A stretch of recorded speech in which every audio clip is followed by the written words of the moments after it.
Hello and welcome, Fish here with another BMS video. In this video we're going to look at my HOTAS and my controller setup for 435, and I've made some changes to facilitate the additional functionality that are in the pit for 435.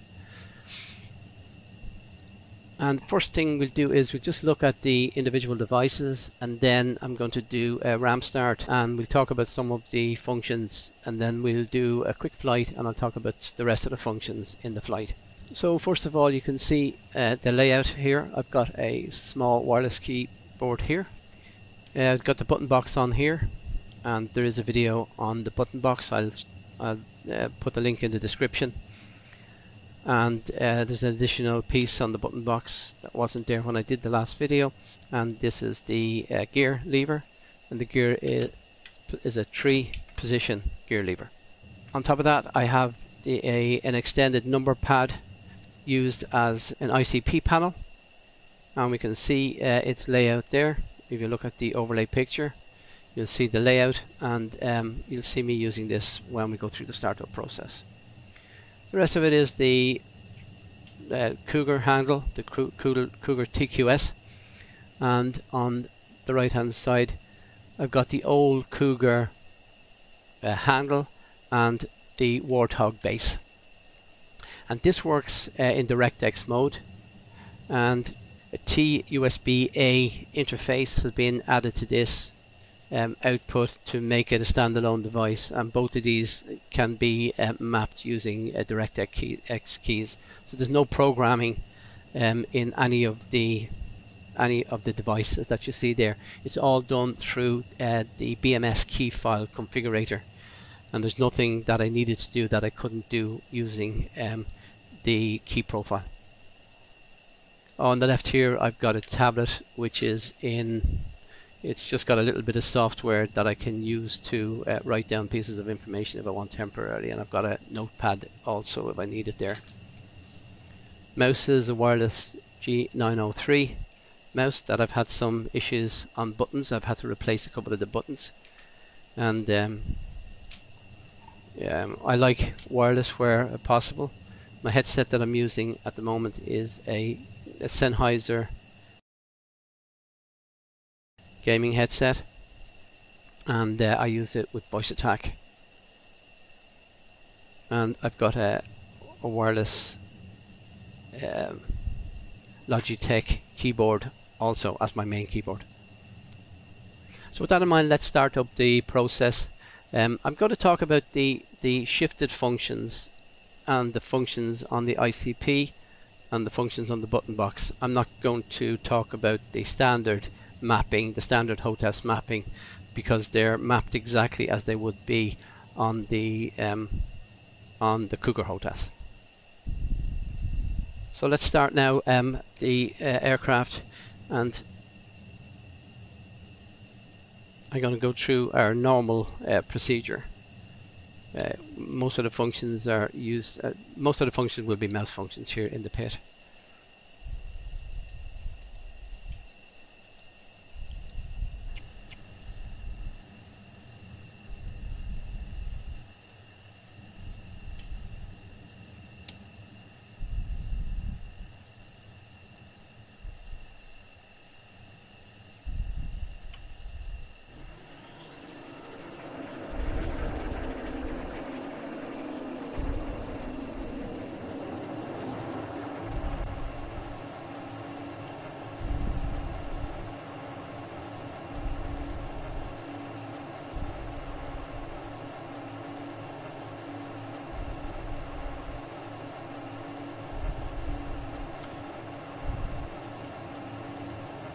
Now, while I'm doing the startup, I'm going to move on to my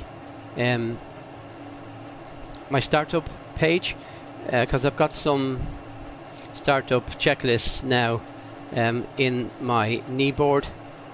And if we look at my button box, I've got my I've got two encoders left and right here, and I use them shifted. I use them for rotating the pages of the knee board left and right. So if I use a shift, the pinky switch, and I go backwards down, we can see we have the various checklists. So I'm going to go on to the startup checklist, and we can see how easy it is to zoom in, and the detail of that is it's perfect, and text could be an awful lot smaller, a lot more information, and there's 32 pages in all, and this to me is the biggest positive feature that I can see so far of 435. So we can see I'm going through the process here. We're now at 25% on our rev gauge, so we can see here that it's we now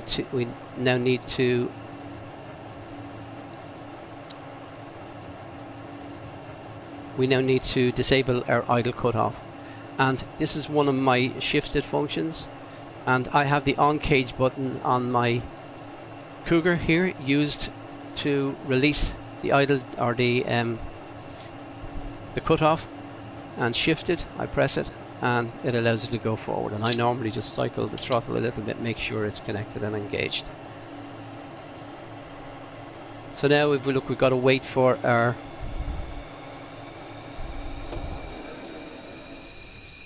EGI, and what I do here is I hold that button shifted, and if I need to cut off the engine at that stage if the FT temperature has gone up too high. Now we're down onto our button box here, and I just move my head around. I'm going to go through the avionics power with 7 switches on my button box. First is the EGI, and then we have the next 6 buttons. Now I push forward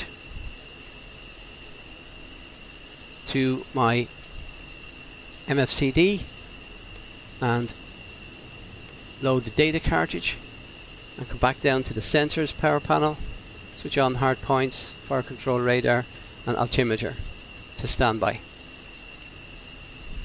HUD settings as I like them, and then I'm back to the other side of the pit.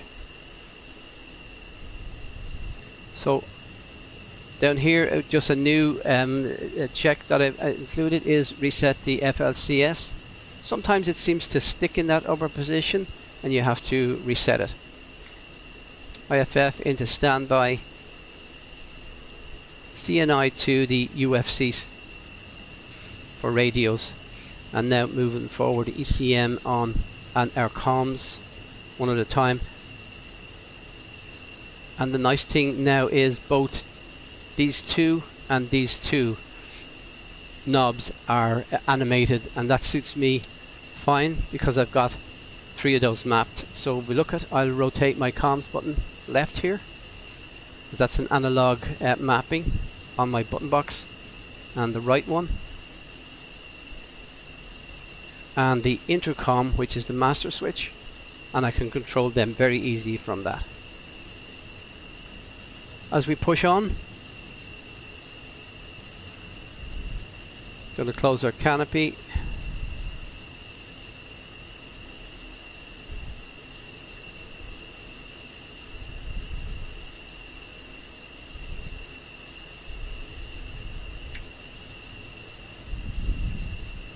That's not right. Open that and try and close this again. Yeah, just have to get the hotspot correct to do that. Close that, and then our RWR is all done through the mouse.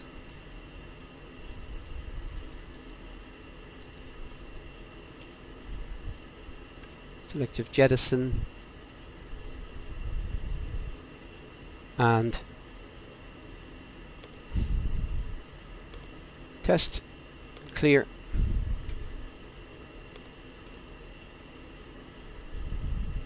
Okay, so now we're going to move on to the ICP functions, and I go through them in sequence. If we look at our sequence down here, we go through comms, cruise, allow, laser and data link.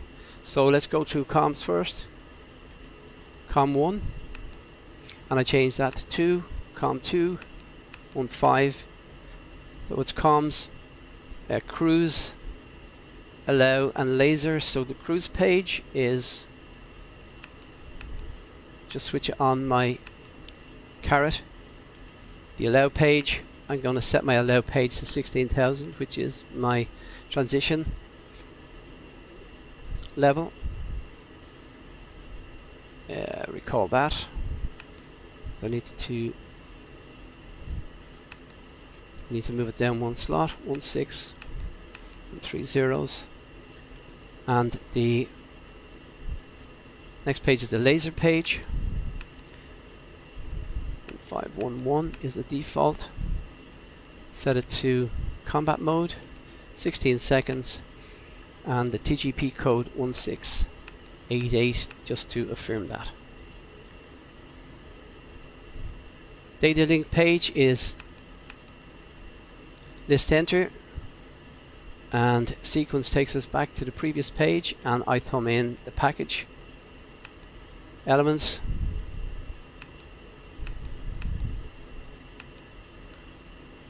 And we're set there. And finally the weapon power, in case depending on what weapons you've got, but I'm going to go to air to ground mode and SMS page, and in this case I've got GBU 31s which require power on. I'm going to power those on and back to normal. And if I were powering up AGM 65s for instance, I would hack the clock, and I'll hack the clock by hitting the time page and holding my POV button shifted up will hack my clock. Okay, so it acts as if I'm shifting this button, and that's the shifted functions I have associated with my POV hat. You can see it there, it should roll, and if I switch it back it resets it.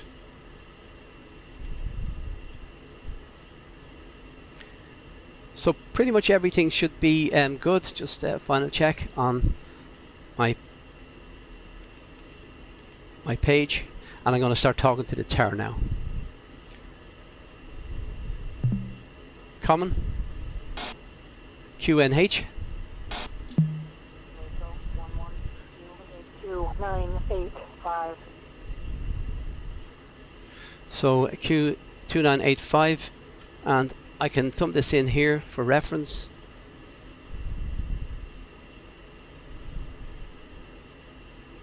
Actually should be up here, 2985. I can take that out. Okay, so we're going to thumb it in. 2985. Common. Takeoff runway. Mako 11, runway 10 left for takeoff. Okay, so my takeoff is 10 left, so I'm going to roll my dial here to 10. Now, I use this for a course adjustment, and I have my course and heading knobs here mapped to the encoders, so I can rotate those. And this is very handy, particularly when you're in heading mode and you want to gradually adjust your flight, and I'll demonstrate that when we're in the air using Autopilot. So I've set that to 100 and we're good there.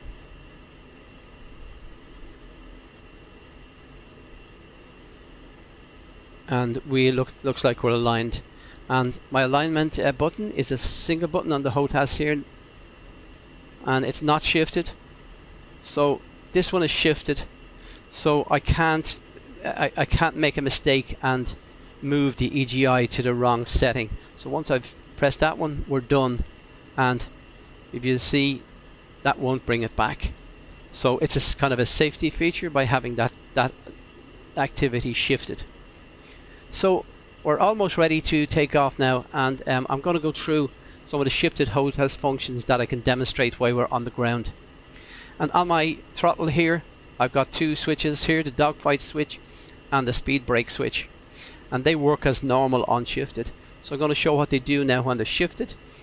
The dogfight one is mapped to the landing lights, so we can see I can adjust my landing lights using that switch, up or down.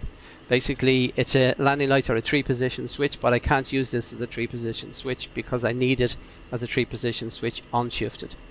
That's important.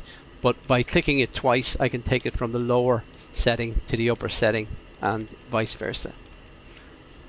Okay, the shifted brake switch I've now used for the braking and anti-skid button, and we can see that.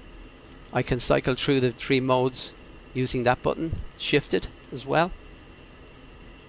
So they're new functions for 435. The cursor enable switch shifted. I have it mapped to the Jettison stores page, and if I click it, it may not work on the ground. Let me just go out air to ground mode and see. Yeah, we're going to have to demonstrate that in the air. So there are all the shifted mappings that I have on the throttle, and I'm going to talk about the shifted mappings now on the stick. So I've talked already about the point of view, and that basically operates this switch up or down to thumb through whatever's got the focus on the DED. You can see in that case it's the steer point, and if I change using the ICP up and down switch, if I change the focus to, in this case you can see it's the radio button, the uniform, I can, using that button up or down, I can thumb through that easy. So I'm going to change that back so I don't forget it. It's on steer point.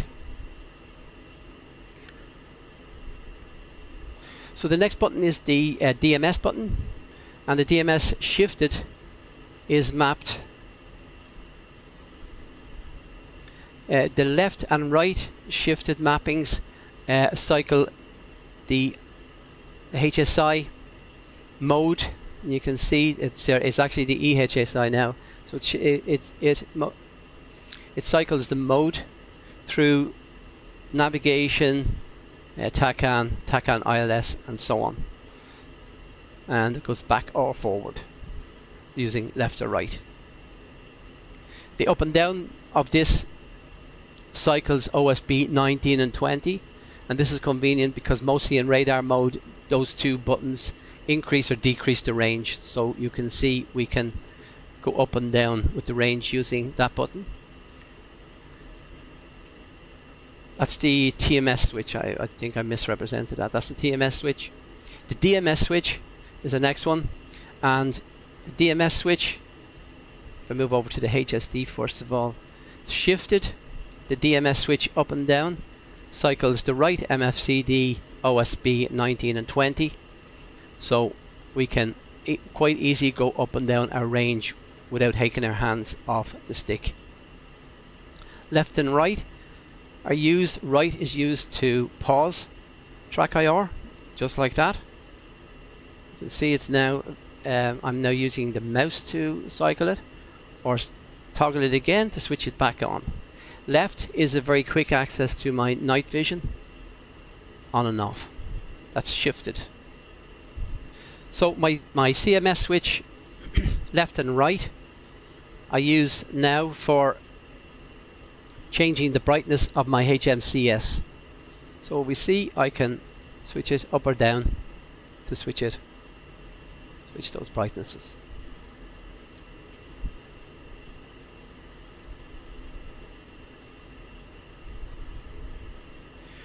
The up and down function of the shifted up and down function of the CMS button I use to neutralize the CZ button.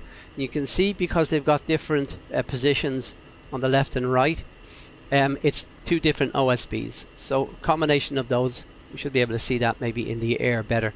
But you can see back is resetting the right one. Once again, it's something that I need to do quickly without having to put my hand out and move my mouse to hit the MFCD button. So that's pretty much all the additional shifted functions on the HOTAS. And now let's look down at the button box, and we've covered pretty much the top line except for the HUD. We can see we have a HUD brightness button that we can use. The next line, we can see the first button is used for my master arm, and this works by, if I switch my master arm on or off, it takes it from off to master. And if I use that shifted, I can switch it from simulate to off very easy. So depending on which mode I want, if I'm bore sighting, I can push it up, shift it, and I know it'll be in simulate mode. And always, no matter what, whether shifted or not, once this button, because it's a 2-button toggle, once it's down, I know my master arm is safe. Next one is the smoke button. I don't use it shifted for anything. And the 2 buttons in the center are left and right. I use this for the fire control radar range and the HSD range, and it's a bit like the shifted up and down BMS and TMS buttons. So if I go left here, you can see I'll change the range. Very easy to get at.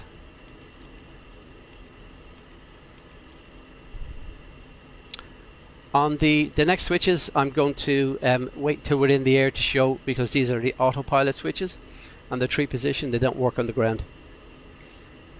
Down to the next line. See, this one just changed the depression for the HSI. It's OSB 1 on the right MFCD.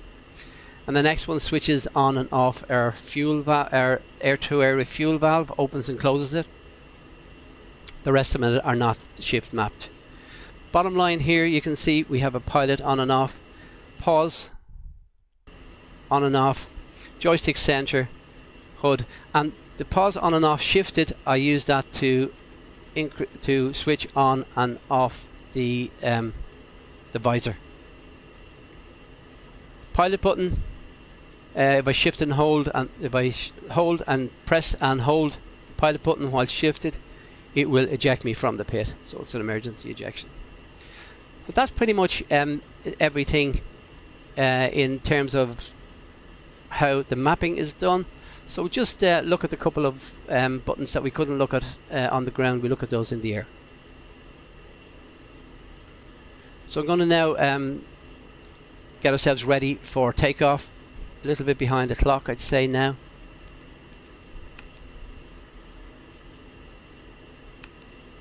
.9:31, 9:23. Yeah, we're a little bit behind the clock. Ground. Remove chocks. Ground. Remove EPU pin.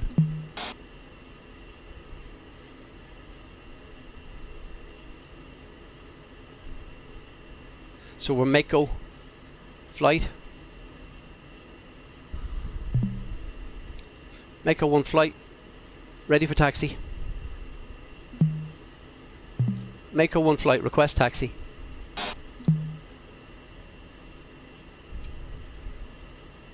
Mako 1-1, unable, contact ground, switch to 279175. Okay, I need to go back to 2.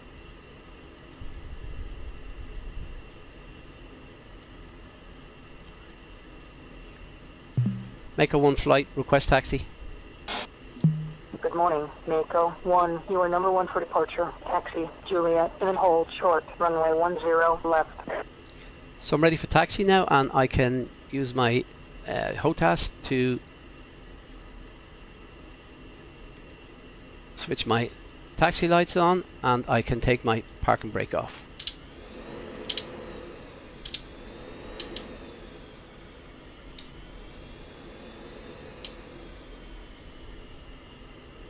Common. Common. Takeoff runway. Mako 1-1, runway 10 left for takeoff. Okay.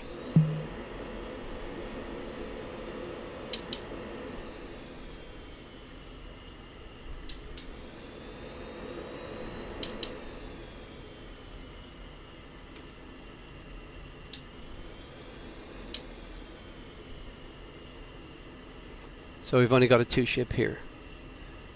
So Mako 1-1, contact tower for takeoff. Switch 33760. okay, Mako 1 flight. Push uniform 3.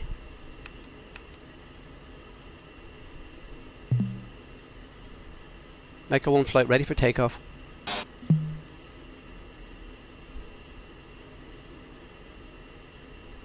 Mako 1, 40 at 8 knots. Runway 10 left. You're cleared for takeoff.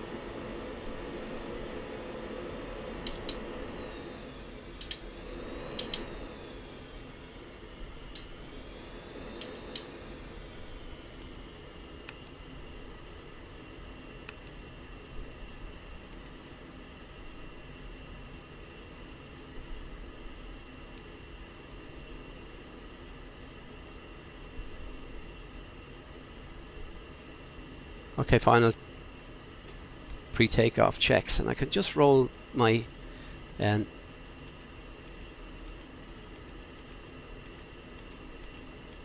page up to check what they are. So I know I have to switch that to on. Switch my oxygen to on. Switch my anti-ice to on. And it's the only button that I have to remove the pilot to access is the heat probe. Everything else I can actually do from adjusting my head movement. You can see we're good to take off there, and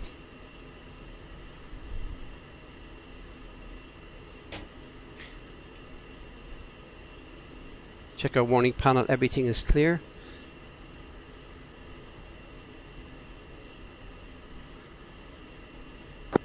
Okay, Mako 1 ready for takeoff.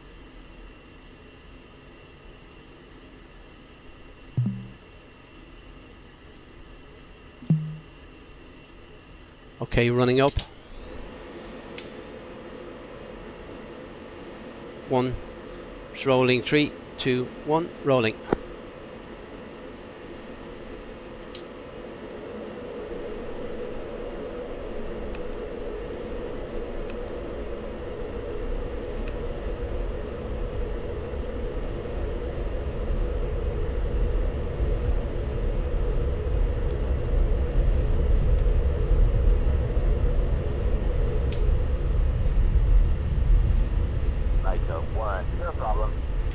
Okay, gears up. 2, airborne. Mako 1-1, contact departure. Okay, Mako 1 flight push, uniform 4.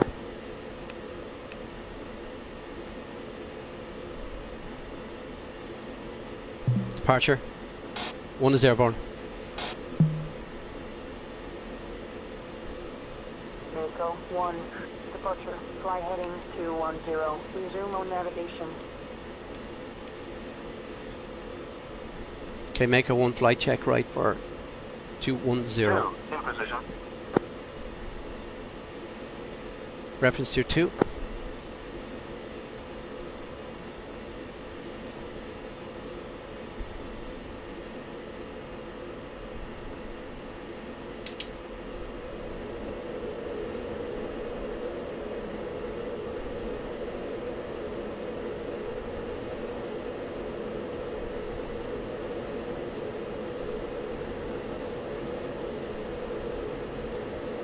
Okay, 1's rolled out at 215. Okay, pitching. Pitching for altitude of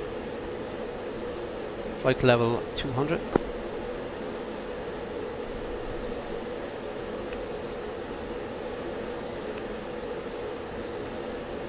And I've set my allow to tell me when I've reached my transition altitude, so we can switch over our QNH.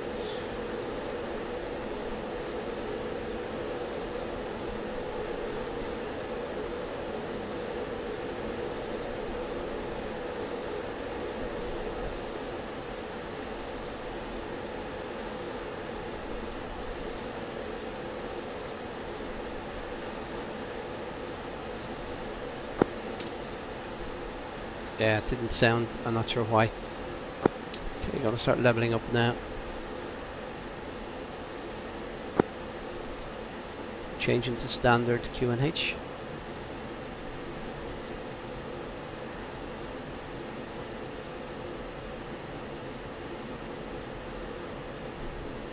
Okay.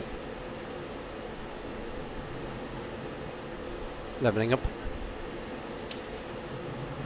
Okay, the last going to look at the last couple of things now, and the first one here is the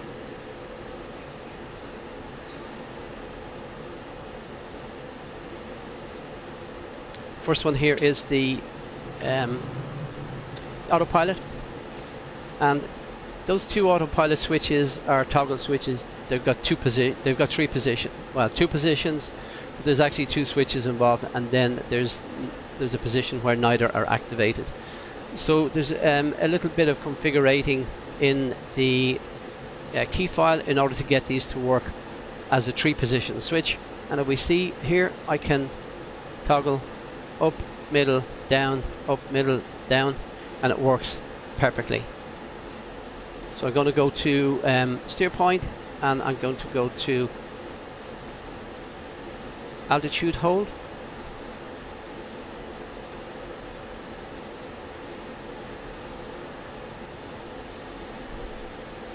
And the last one is to open the air doors, and one thing you'll notice is when I open the air refuel hatch here, our autopilot's going to be disengaged. You can see that autopilot is disengaged and our door ready is there. So I hope you found this useful, and feel free to comment or ask any questions in the comments section if you have any. Thank you for watching.